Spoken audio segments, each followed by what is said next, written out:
You ever get a piece of tech that changes your life, but in like the most minuscule way possible?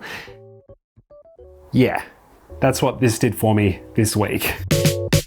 So this laptop right here is the ASUS Zenbook Pro Duo. Now I've just unboxed it and set it up and had a bit of a play, and first impressions, yeah, it's a bit weird. This laptop is very spec'd out and is positioned firmly towards creatives, particularly creatives who have just so much going on, they need a second screen. But you know, just like half a second screen. Now I've heard a lot of people say this is kind of just like a giant version of Apple's Touch Bar, but after using this for a bit, I'm kind of more inclined to say that someone's just strapped a really thin tablet to the bottom half of my laptop. The one thing that stood out to me immediately is the fact that this lower screen doesn't actually move, it's not adjustable. You're stuck with this angle. It pretty much only opens and lifts up relative to where you have the main screen. That's all you've got. Now, there is this very low-tech solution that ASUS have included with this in order to offset that issue a little bit. That's this little flap here that is stuck to the bottom. This fabric stand basically allows you to prop the computer up and give you an additional viewing angle. You also get this plastic wrist rest, which is used to kind of offset the weird positioning of the keyboard, which has basically been shoved out of the way to make room for this second screen. You also get this pretty neat stylus, which is used for stylus stuff like drawing.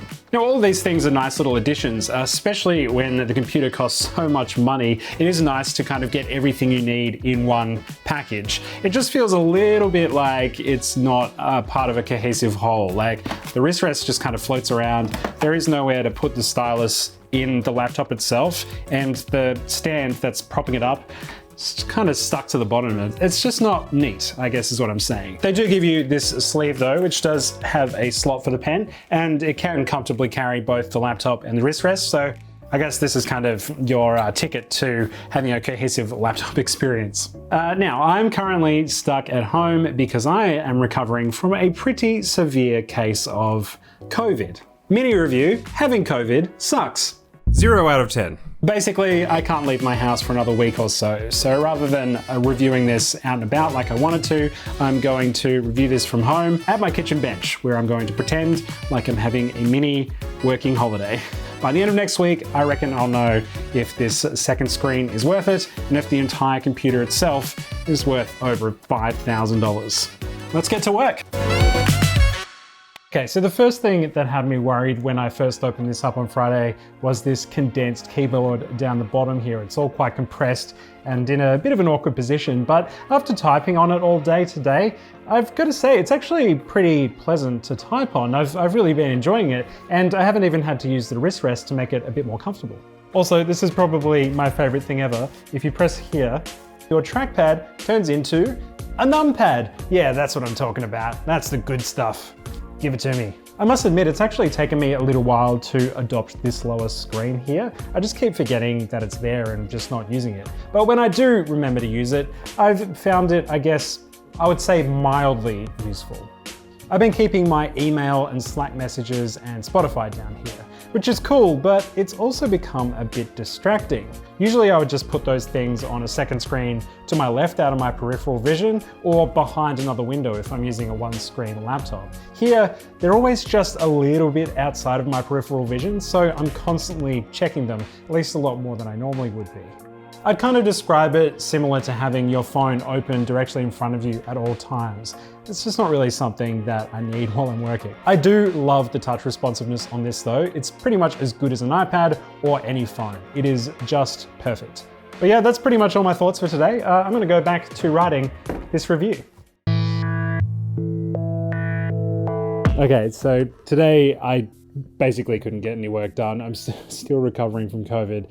I feel like absolute shit. Instead of working today, I basically played video games and watched a lot of anime. So yeah, let's talk about that. First up, wow. Games and video look absolutely amazing on this 4K OLED screen. It's bright, sharp, colorful. I can't fault it. It is amazing. The audio on this is also pretty top-notch for a laptop as well. It doesn't get super loud, so you can't really blast this around your house, but for personal viewing experiences, it is perfect. My only gripe would be the main screen is incredibly reflective, so it is pretty tough to see when you're sitting near harsh light. While the top screen is glossy, the lower screen is actually matte, so that's pretty well protected from glare. One thing that caught my eye when I was looking at the specs on this computer is the graphics card. It's running a NVIDIA RTX 3070, which is a pretty good graphics card. Unfortunately, it doesn't really translate to games on this laptop. I haven't really been that impressed while I've been playing games today. On more recent titles like Halo Infinite and the Hitman trilogy, I really had to scale stuff back to low graphics, and I was still getting a fair bit of frame dropping and slowdown. I did try some less graphically intensive games and some older stuff on here today as well, and that all worked perfectly fine. So it's good for that sort of stuff, but if you're looking for a proper gaming PC, this ain't it.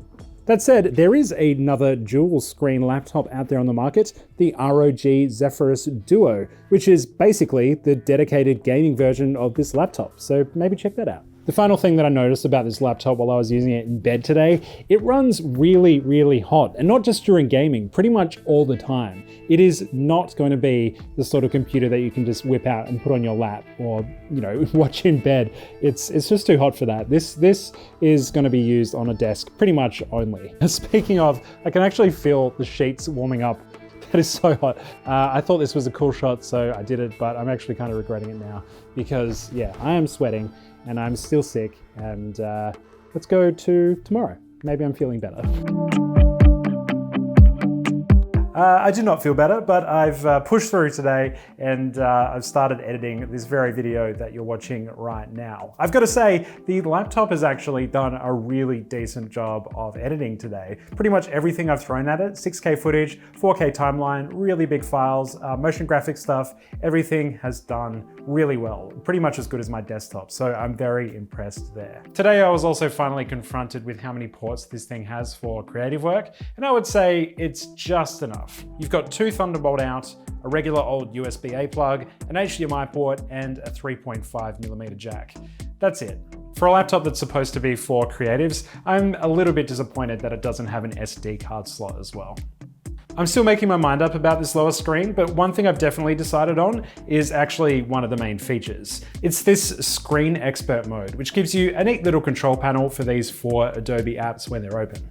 For me, these are probably the 4 apps I use most. I use them almost every day, so I was pretty excited to give it a go, but they ultimately just aren't that useful. It looks cool and quite professional, and it's pretty customizable, but all of these functions are accessible through keyboard shortcuts, and pressing them on the keyboard is just so much quicker and responsive than reaching up to find them on this screen. Yeah, I just really doubt that any creative that actually knows what they're doing would want to use a control panel like this. It's just not as efficient as keyboard shortcuts. So I've been spending a lot of time this week just trying to work out who this laptop is actually for. It's definitely powerful enough that it could be a desktop replacement, so that's kind of why I've set it up like this today. But once you've got it hooked up with a keyboard, mouse, and second screen, it's going to sit further away, meaning you're very unlikely to use this touchscreen. Now you can kind of see this bottom screen if you've got the laptop propped up on that included stand, but you pretty much have to crane your neck to look over to it whenever you want to use it properly. I just don't think that this lower screen is at all worth it if you're thinking of getting this as a desktop replacement. So is this a travel laptop? Not really. It's just not portable enough. It's big, it's kind of on the heavy side, and once you include the charger and the accessories, it's just a lot to carry. I found the battery to be pretty good if you're just browsing the web and typing, maybe around 4 to 5 hours. But as soon as you start using creative apps like Premiere Pro, it only really gives you a couple of hours. This means you'll want to be near a power source most of the time. And don't forget, it also gets really hot, so you'll kind of want to be using it on a desk most of the time. Yeah, once you add all of this stuff up, I'm just not really sure who I can recommend this to. There are cheaper and better portable options, and there are desktop replacement options that are cheaper and have equal performance. Okay, I'm being pretty negative today. I haven't left the house in a week, all right? I'm getting grumpy. There are actually a couple of things that I do like about this lower screen that I want to tell you about. First, I found it's at its best when you're working with folders or lots of content. It's so nice to look down, dig through what you need, and then bring it back up to the main screen to work on it. This way, it feels a little bit more intuitive, kind of like the digital equivalent of looking through a drawer. You like look down, you find your thing, and then you bring it back up and work on it on the main screen. I like that. Second, it does have some really cool organization features built around having two screens. You can flick windows between the two screens with relative ease just by using touch. You can spread them over both screens. And if you have a certain layout you really like, you can save it and gain quick access to that layout whenever you need it. Anyway, tomorrow is Friday, and that means I can leave the house. It also means I will have my final thoughts about this. I will see you there in 2 seconds. All right, what do I think of the ASUS Zenbook Pro Duo? Look, there is no denying this is a really good and really powerful laptop. It managed to run Premiere Pro and this entire project, 6K footage, huge files, no issues whatsoever. It's about as good as my desktop. That is amazing. It also managed to run 3D software like Unreal Engine. Watching videos on this is also amazing, and that's mostly due to the 4K OLED screen at the top. It is absolutely beautiful. It's just once we get to this lower screen here, while it's really cool and pretty novel, so you know, gets a couple of extra points for that, it just isn't as useful as you would think. It's locked to this one position, so viewing angles just aren't that ideal all the time, and a lot of the productivity bonuses it claims just don't really actually add all that much to your productivity. Sometimes they can even be a bit more distracting than a regular laptop. Ultimately, I just don't really know who I'd recommend buy this laptop. Its main selling point, the lower screen here, just isn't providing enough extra utility to justify the $5,000 plus price tag that it carries. It is cool though, and you know, can't really put a price on cool. Well, you can. It's over $5,000. If you're still deciding on what creative laptop to get and don't mind the Mac operating system, can I suggest the 13-inch M1 Max? I still personally think they're some of the best laptops on the market right now. Watch this video here to find out why. Oh, and subscribe while you're at it. Now, if you don't mind, I'm going to leave my house. Don't know where I'm going, but it's going to be outside, and that's very exciting. See you next time.